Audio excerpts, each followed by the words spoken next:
রহমান রহিম। একটা খুবই গুরুত্বপূর্ণ বিষয় নিয়ে কথা বলবো।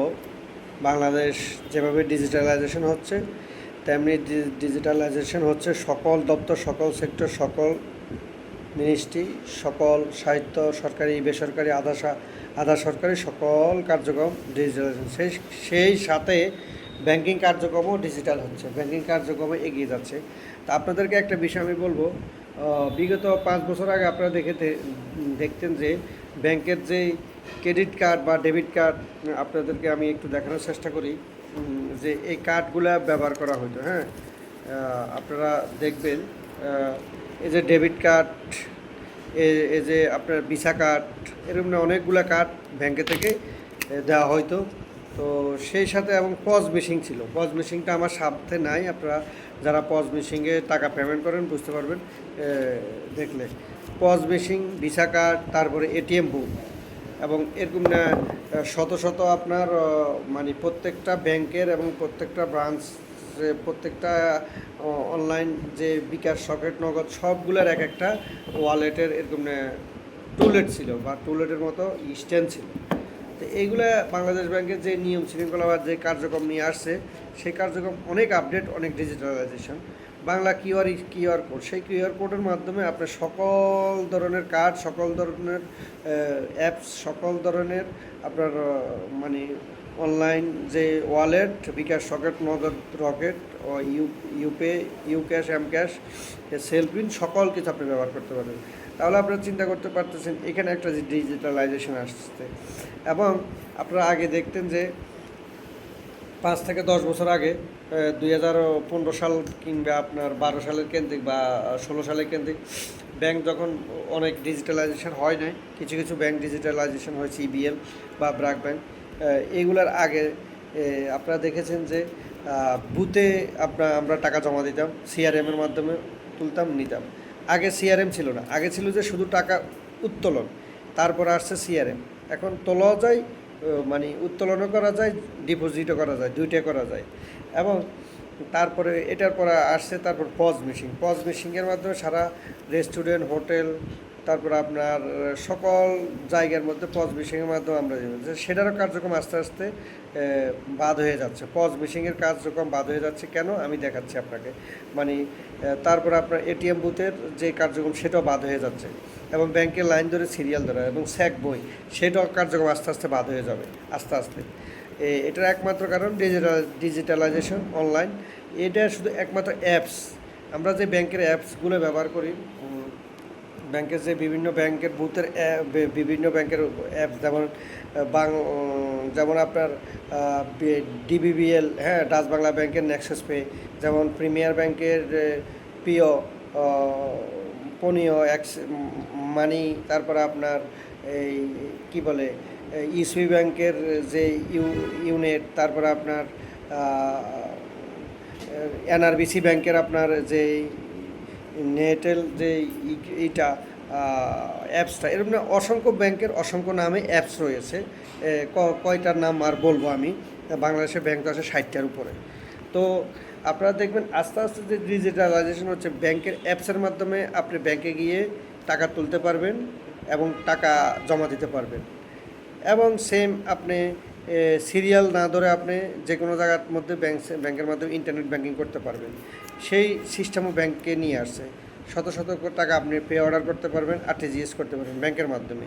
আপনার আগে ব্যাংকে গিয়ে দাঁড়িয়ে লাইন দিয়ে, সিরিয়াল দিয়ে শত শত লাইন দিতে হবে না। এবং যে বাংলা কিউআর কোডটা এনেছে ব্যাংকে, সেই একটা কিউআর কোড আপনি সকল ওয়ালেট আপনি পেমেন্ট করতে পারবেন।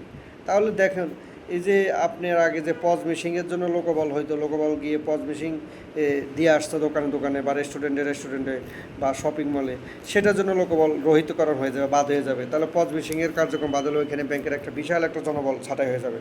এবং এটিএম বুথের কার্যক্রম আস্তে আস্তে বাদ হয়ে গেলে ওখানে আপনার কার্যক্রমের জন্য এটিএম বুথের লোকবল লাগবে না, এবং এটিএম বুথের লোকবল ওইখানে রহিতকরণ হয়ে যাবে।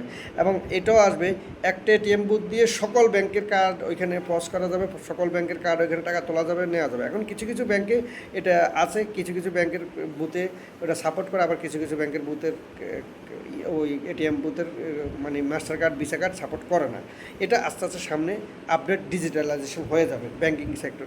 তো ব্যাংক সেক্টর যে ডিজিটালাইজেশন হচ্ছে, পজ মেশিন বাতিল হয়ে যাবে, এটিএম বুথ রহিতকরণ হয়ে যাবে, সীমিত সংখ্যক হয়ে যাবে, সিআরএম চলে আসবে, উঠানো এবং জমা দেওয়া দুইটে, এবং বাংলা কিউআর কোড স্ক্যান যেটা বাংলাদেশ ব্যাংক চালু করেছে, 1 টাকা থেকে 1 কোটি টাকা পর্যন্ত পেমেন্ট করতে পারবে, সেটা লিমিট অনুযায়ী যার যতটুকু ব্যবসায়িক লেনদেন আছে সেটা অনুযায়ী।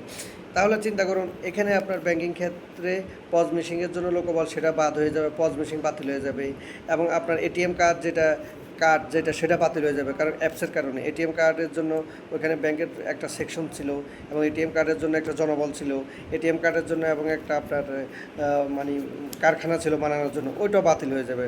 পজ মেশিন বাতিল হয়ে যাবে, এটিএম কার্ড বাতিল হয়ে যাবে, এবং বুথ বাতিল হয়ে যাবে। তাহলে চিন্তা করুন, দেখুন বিশাল একটা জনগোষ্ঠী এখানে ব্যাংকে থেকে ছাঁটাই হয়ে যাবে। তাহলে ব্যাংকে থাকবে কারা? ব্যাংকে থাকবে বুথের মধ্যে, ব্রাঞ্চের মধ্যে সীমিত সংখ্যক লোক থাকবে।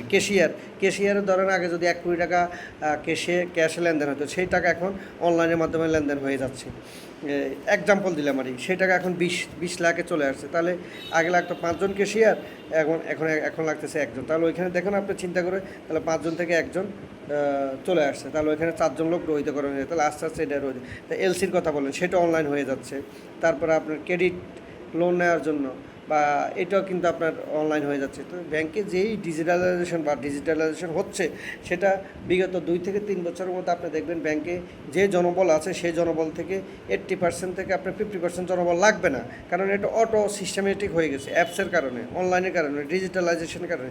তাহলে এখন আপনি বলবেন যে তাদের ব্যাংকিং সেক্টরের ভবিষ্যৎ কী? ব্যাংকিং সেক্টরের ভবিষ্যৎ হলো, ব্যাংকে সীমিত সংখ্যক লোক থাকবে যারা ঊর্ধ্বতন উপরস্তর কর্মকর্তা, বিভিন্ন বিষয়, বড় বড় বিষয় ডিল করার জন্য। কিন্তু ছোটো ছোটো যে বিষয়গুলোর জন্য লোক লাগতো, সেগুলো রহিতকরণ হয়ে যাচ্ছে, সেগুলো অনলাইন হয়ে যাচ্ছে, সেগুলো এআই জেনারেশনও চলে আসতেছে, সেগুলো আপনার ডিজিটালাইজেশন চলে আসছে, অ্যাপস ভিত্তিক চলে আসতেছে। এবং এটাও দেখবেন, একটা অ্যাপস থেকে এখন বর্তমানে সব অ্যাপসের মাধ্যমে টাকা পাঠানো যায়। তাহলে আপনার বুথে যাওয়া দরকার হচ্ছে না, ইসে দেওয়া হচ্ছে না, তাহলে আপনার লাইন দিয়ে সিরিয়াল দেওয়া হচ্ছে না, স্যাক দিয়ে টাকা তোলার প্রয়োজন হচ্ছে না। তো আস্তে আস্তে ডিজিটালাইজেশন হয়ে যাচ্ছে। আমি এই বিষয়টা এখানে বলতে চাচ্ছি যে বিগত 2 থেকে 3 বছরের মধ্যে আপনারা দেখবেন ব্যাংকিং সেক্টর অনেক ডিজিটালাইজেশন হবে, ব্যাংকিং সেক্টর অনেক লোকবল কমে যাবে, ব্যাংকিং সেক্টর অনেক লোকবল দরকার হবে না। তো এই সেক্টরের মানুষগুলো কোন দিকে দাবিতে হবে? তা আমি একমাত্র ওই সেক্টরের লোকবলকে এই সাজেস্ট বা এই উপদেশ দিব যে আপনারা অনলাইন ভিত্তিক যে কার্যক্রম বা অনলাইন ভিত্তিক যে ডিজিটাল মার্কেটিং বা ডিজিটালাইজেশন বা ভিডিও মেকিং বা ভিডিও মেক করা বা এআই জেনারেশন, এই কাজগুলো শিখলে আপনারা আপনাদের ভবিষ্যৎ গ্রো করতে পারবেন, ভবিষ্যৎ ভালো দিকে নিতে পারবেন। তা আজকে এই পর্যন্ত কথা বললাম ব্যাংকিং সেক্টর, ব্যাংকিং ডিজিটালাইজেশন, ব্যাংকের আপডেট, ব্যাংকের নেক্সট জেনারেশন, ব্যাংকের যে ভবিষ্যৎ পরিকল্পনা, এটা নিয়ে আমি ছোট্ট আকারে আমার যতটুকু ধারণা বা আমার যতটুকু জ্ঞান ছিল বা আমার যতটুকু বলার ক্যাপাসিটি ছিল, সেতটুকু আমি আপনাদের সাথে শেয়ার করলাম। ওকে, ভালো থাকবেন, সুস্থ থাকবেন, আসসালামু আলাইকুম।